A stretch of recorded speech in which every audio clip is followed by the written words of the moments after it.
श्रीराम. कळकळीचं नामस्मरण. आम्ही सुस्थितीत असलो म्हणजे आमचं नामस्मरण अधिक होतं. त्यात काही बिघाड झाला की तिकडेच सारं लक्ष वेधलं जातं. याला कारण म्हणजे आमचं स्मरण हे वरवरचं असतं. श्रद्धेने नामस्मरण करणं आपल्याला कठीण जातं.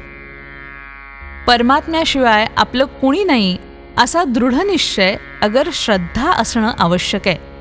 म्हणजे मग प्रकृतीत काही बिघाड झाला तरी आपलं स्मरण टिकून राहील. द्रौपदीला आता आपला कुणी त्राता नाही असं वाटून जेव्हा तिने श्रीकृष्णाचा धावा केला तेव्हा भगवान लगेच धावून आले. असं खऱ्या कळकळीचं स्मरण आपल्याला असायला हवं. जसं लहान मूल काहीही झालं तरी आपल्या आईलाच हाक मारतं, दुसरं तिसरं कुणीही जाणत नाही, तसं आपलं परमेश्वराच्या स्मरणाच्या बाबतीत झालं पाहिजे. आपली भिस्त खरोखर कोणावर आहे हे संकटकाळीच उत्तम कळतं. नामस्मरणाच्या पायऱ्या अशा सांगता येतील. पहिली, सुस्थितीतलं वरवरचं स्मरण. दुसरी, परमात्म्याशिवाय आपलं कुणीच नाही ही जाणीव होऊन संकटसमयी त्याचं स्मरण. आणि तिसरी, हीच जाणीव दृढ होऊन पुढे अखंड होणारं नामस्मरण.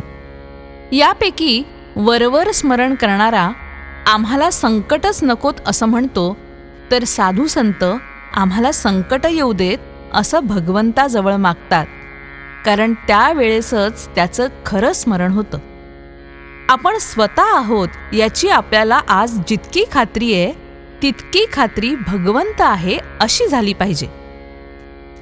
परमात्मा सगळ्या ठिकाणी आहे ही कल्पना केव्हा तरी आपल्याला होते खरी, पण ती कायम न राहिल्यामुळे दृढपणे आपल्याला आचरणात येत नाही. आपली वृत्ती तशी झाली की ती आपल्या आचरणात येईल. भगवंत हा कर्ता आहे अशी आपली दृढ भावना झाली की आपण प्रत्येक गोष्ट त्याला सांगत बसणार नाही. भगवंताला माझं सगळं कळतं असं जर खरंच वाटलं तर त्याला आवडेल असंच आपण वागूया. पहाटे उठावं आणि भगवंताची मूर्ती डोळ्यासमोर आणून प्रार्थना करावी आणि तुझं विस्मरण जिथे होतं तिथे मला जागृत करीत जा, नाहीतर मला आता तुझ्याशिवाय आसराच नाही असं म्हणून त्याला मनःपूर्वक नमस्कार करावा.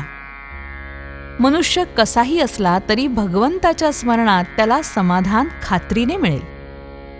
जो भगवंताचा झाला त्याला जगण्याचा कधीच कंटाळा येणार नाही. विषयाचा आनंद हा दारूसारखा आहे. ती धुंदी उतरल्यावर मनुष्य जास्त दुःखी बनतो. मी भगवंताचा आहे या भावनेनं जो राहील त्यालाच खरा आनंद भोगता येईल. श्रीराम.